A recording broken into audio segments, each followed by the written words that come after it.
नमस्कार, मैं हूं आपका दोस्त विजय विद्रोही। आप देख रहे हैं हमारा खास कार्यक्रम विजय फैक्टर। आज विजय फैक्टर में हम बात करेंगे दिल्ली विधानसभा चुनाव के ट्रिपल एम फैक्टर की। M factor.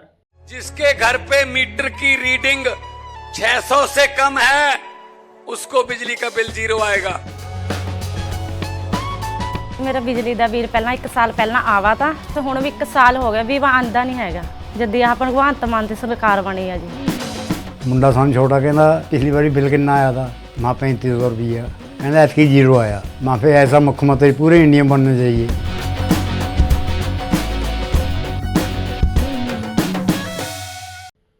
जो नतीजा डिसाइड करने वाला है, 1 एम मुसलमान, 1 एम महिला और 1 एम है मिडिल क्लास का। तो बात शुरू करते हैं मिडिल क्लास से। अचानक से केजरीवाल का मिडिल क्लास के प्रति प्रेम उभरा है। उन्होंने जो चुनावी घोषणा पत्र जारी किया उसमें 7 सूत्र, उन्होंने 7 घोषणाएं मिडिल क्लास के लिए की। मोटे तौर पर माना जा रहा है कि अरविंद केजरीवाल जो झुग्गी झोंपड़ी वाला वोट तक अपने आप को सीमित रखते रहे हैं, दलित वोट मिल गया, मुस्लिम वोट मिल गया, गरीब वर्ग का वोट मिल गया, उनको मिडिल क्लास वोटरों की उस रूप में चिंता नहीं रहती थी क्योंकि उतना मिलता भी नहीं था। 50% से ज्यादा मिडिल क्लास का वोट बीजेपी की झोली में चला जाता था। मोदी और मिडिल क्लास का गठबंधन आप जानते ही हैं। 40% के आसपास अरविंद केजरीवाल के पक्ष में आता था, लेकिन अरविंद केजरीवाल को पहली बार लगा है कि मिडिल क्लास वोट में सेंध लगाना बहुत जरूरी है, क्योंकि अगर उन्होंने सेंध नहीं लगाई तो उनके लिए शायद मुश्किलें पैदा हो सकती हैं।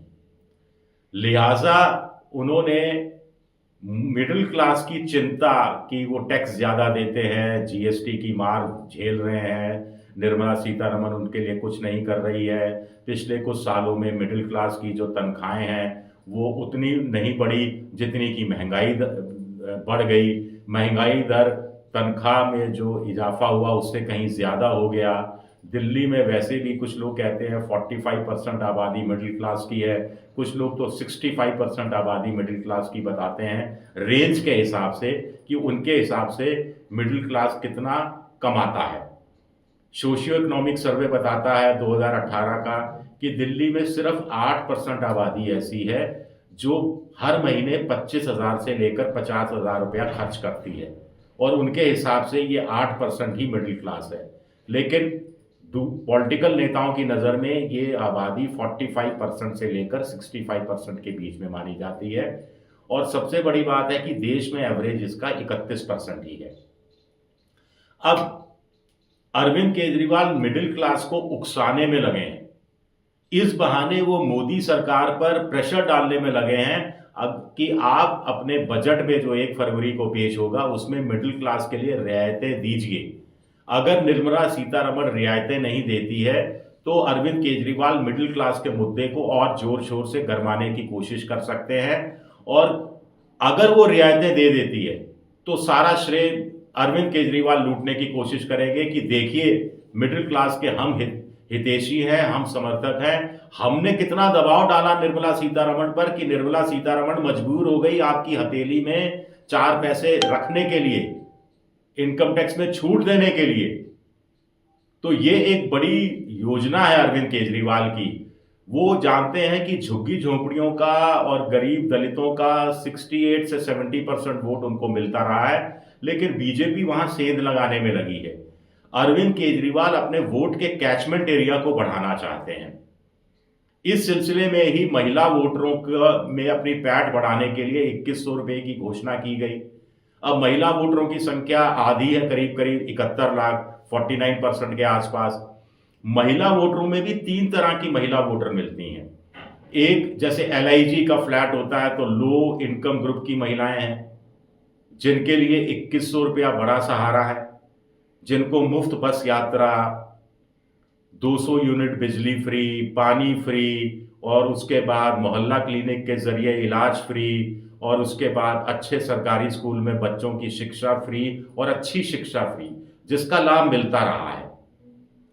इसमें कोई छिटकाव नहीं हो, ये अरविंद केजरीवाल इसकी व्यवस्था करना चाहते हैं। और दिल्ली में महिला वोटरों पर बीजेपी की भी निगाह है। अब बीजेपी का कहना है हम 2,500 रुपया देंगे और हर महीने की 5वीं तारीख को महिलाओं के खाते में 2,500 रुपया जमा करा दिया जाएगा। तो महिला वोट बड़ा इंपॉर्टेंट हो जाता है, मिडिल क्लास की तरह महिला वोट, जिसकी अहमियत अरविंद केजरीवाल भी समझ रहे हैं। तीसरा एम है मुस्लिम फैक्टर। मुस्लिम फैक्टर इसलिए भी जरूरी है क्योंकि एक एक वोट की लड़ाई है, एक एक बूथ की लड़ाई है। ऐसे में अरविंद केजरीवाल एक भी सीट लूज करना गवारा नहीं कर सकते। 12-13% मुसलमान हैं दिल्ली में, इतनी ही सीटों को वो प्रभावित करते हैं और इनडायरेक्ट रूप में करीब करीब 1.5 दर्जन सीटों को प्रभावित करता है मुस्लिम वोट बैंक। ओवैसी 2 सीटों पर लड़ रहे हैं, कांग्रेस भी 8-10 सीटों पर मजबूती से जहां चुनाव लड़ते दिखाई दे रही है, उसमें से इसी मुस्लिम इलाके की 3-4 सीटें भी बताई जा रही हैं। आपको ध्यान होगा कि एमसीडी का चुनाव हुआ था पिछली बार, तो आम आदमी पार्टी, माफ कीजिएगा, कांग्रेस के 9 पार्षद जीत कर आए थे। इन 9 पार्षदों में से 7 मुस्लिम बहुल वार्ड से ही जीत कर आए थे, मुसलमान ही जीत कर आए थे। तो कांग्रेस इसमें डेंट नहीं लगा सके, इसके लिए भी अरविंद केजरीवाल अपनी तरफ से कोशिश कर रहे हैं और ये मुस्लिम वोट बड़ा डिसाइडिंग हो जाता है।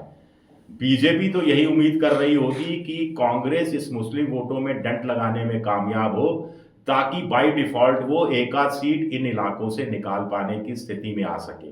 अब होगा क्या, ये देखना दिलचस्प है।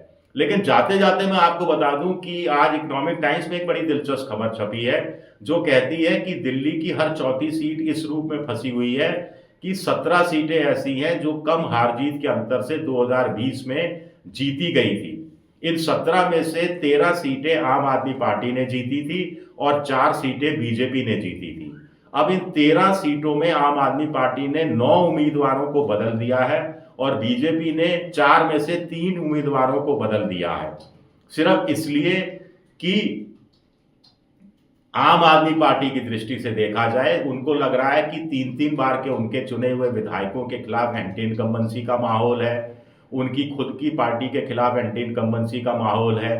तो ऐसे में इन 9 सीटों पर जो कम अंतर से, बेहद कम अंतर से आम आदमी पार्टी ने जीती थी, उम्मीदवारों को रिपीट करना कोई बुद्धिमानी का काम नहीं था। इसी तरह बीजेपी ने जो पिछली बार 8 सीटें जीती थी, जिसमें से 4 सीटें कम अंतर से जीती थी, उसमें 3 में अपने उम्मीदवार बदल दिए हैं, क्योंकि उनको लगता है कि इस बार स्ट्रांग उम्मीदवार उतारा गया तो वो अपनी सीट बचाने में कामयाब हो जाएगा, नहीं तो इन 3 सीटों पर डिब्बा गोल हो सकता है। ये दिलचस्प आंकड़ा है। छोटी सी दिल्ली, छोटी सी विधानसभा, अर्ध राज्य, मुख्यमंत्री को कोई खास पावर नहीं, चपरासी तक रखने या हटाने की पावर नहीं, एलजी के कारण वहां सरकार चलती दिखाई देती है। फिर भी पूरे देश की निगाह दिल्ली विधानसभा चुनाव पर है। शुक्रिया, मेरा ये वीडियो देखने के लिए बहुत बहुत शुक्रिया।